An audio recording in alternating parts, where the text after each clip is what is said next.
B2 Mid S2. So, for today's video po, gagawa po tayo ng bechamel sauce and baluti sauce.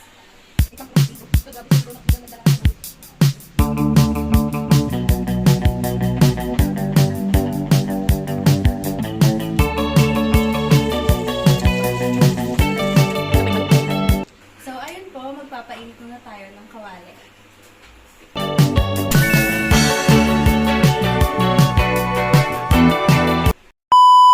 Dahil po mainit na ang ating kawali, ilalagay po natin ang flour. At hinaan ang apoy.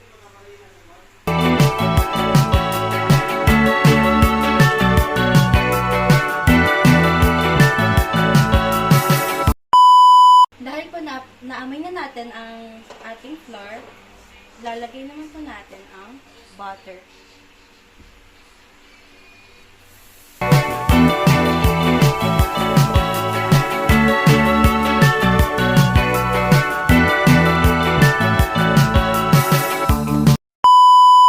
So, ito po, natapos na po natin lutuin ang roux.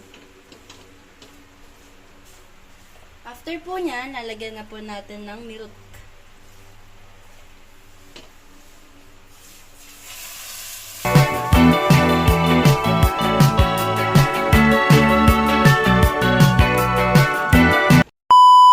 Dahil ganito po ang gusto kong lapot, ay okay na to para sa akin.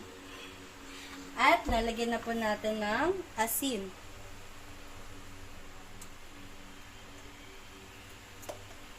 At pepper.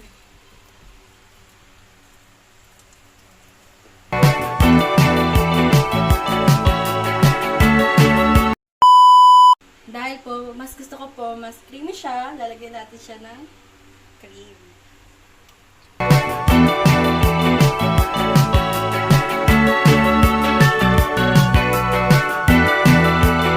Dahil luto na po siya, papatayin na natin yung apoy.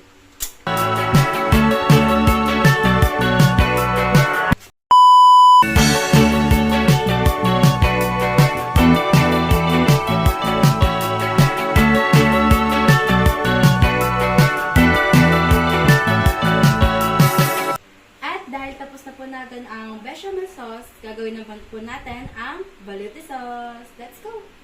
Na ang ating kawali, ilalagay naman po natin ang flour. Tayo, baliktad ako.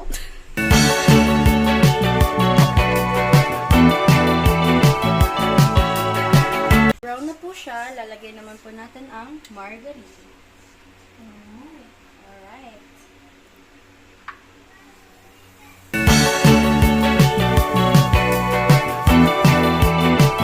Dahil okay na po siya, lalagyan naman po natin siya ng chicken broth. Chicken broth.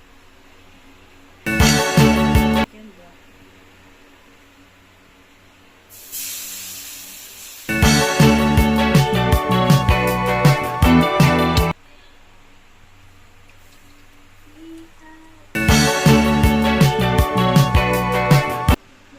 Dahil okay na po siya, lalagyan na po natin ng asin at pepper.